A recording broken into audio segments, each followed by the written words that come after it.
Welcome to Raihan Tanzim. আশা করি সকলে বেশ ভালোই আছেন। তো আজকে আমার যে টিউটোরিয়াল সেটা কম্পিউটার টিপস অ্যান্ড ট্রিক্স সম্পর্কিত, এবং আজকে আমরা কথা বলবো কিভাবে ব্রাউজারে ভুলবশত সেভ হয়ে যাওয়া পাসওয়ার্ড রিমুভ করবেন অথবা সেভ হয়ে যাওয়া পাসওয়ার্ড আপনি কিভাবে শো করবেন। আমরা ভিন্ন ভিন্ন ব্রাউজারের ক্ষেত্রে এই জিনিসটা দেখে নিব। তো এক্সপার্ট হওয়ার জন্য ভিডিওটি অবশ্যই শেষ পর্যন্ত দেখে নেবেন।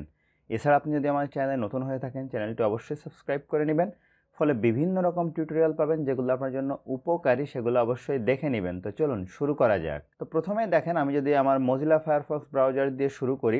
মজিলা ফায়ারফক্স এরকম ব্রাউজার, একদম এই যে 3 ডট যে আইকনটা আছে এটার উপরে আপনি ক্লিক করলেন, করার পরে এখানে একটা অপশন আছে লগ ইন অ্যান্ড পাসওয়ার্ড। এটার উপর যদি ক্লিক করেন তাহলে এখানে আমার কোন কোন অ্যাকাউন্ট এখানে লগ ইন করা আছে সেটা এখান থেকে দেখিয়ে দিচ্ছে। আপনি যদি এই চোখ আইকনের উপরে ক্লিক করেন তাহলে এখান থেকে পাসওয়ার্ডটা আপনি দেখে নিতে পারবেন।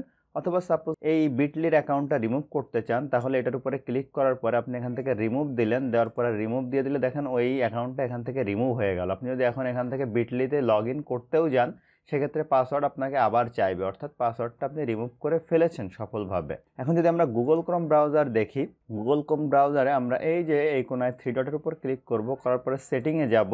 যাওয়ার পরে দেখেন এখানে পাসওয়ার্ড নামে একটা অপশন আছে, এটার উপরে আমরা ক্লিক করব। করার পরে একটু নিচের দিকে গেলে দেখেন এখানে আমার কোন কোন পাসওয়ার্ডগুলো সেভ আছে সবগুলো এখানে দেখিয়ে দিচ্ছে। তো দেখেন এই পাসওয়ার্ডটা আমি রিমুভ করতে চাই, এখানে যেটা আছে বা এখান থেকে শো করতে চাইলে এই চোখ বাটনের উপর ক্লিক করলে আপনি দেখে নিতে পারবেন। রিমুভ করতে চাইলে এই 3 ডটের উপর রাইট বাটন ক্লিক করবেন, করার পরে এই যে রিমুভের উপরে যদি আপনি ক্লিক করেন এই যে রিমুভ হয়ে গেল। অর্থাৎ এখন যদি আপনি আবার ওই অ্যাকাউন্টটাতে ঢুকতে যান আপনাকে নতুন করে পাসওয়ার্ড দিতে হবে। তো এইভাবে খুব সহজেই আপনি যে কোনো সেভ করা পাসওয়ার্ড দেখে নিতে পারবেন এবং রিমুভ করে ফেলতে পারবেন।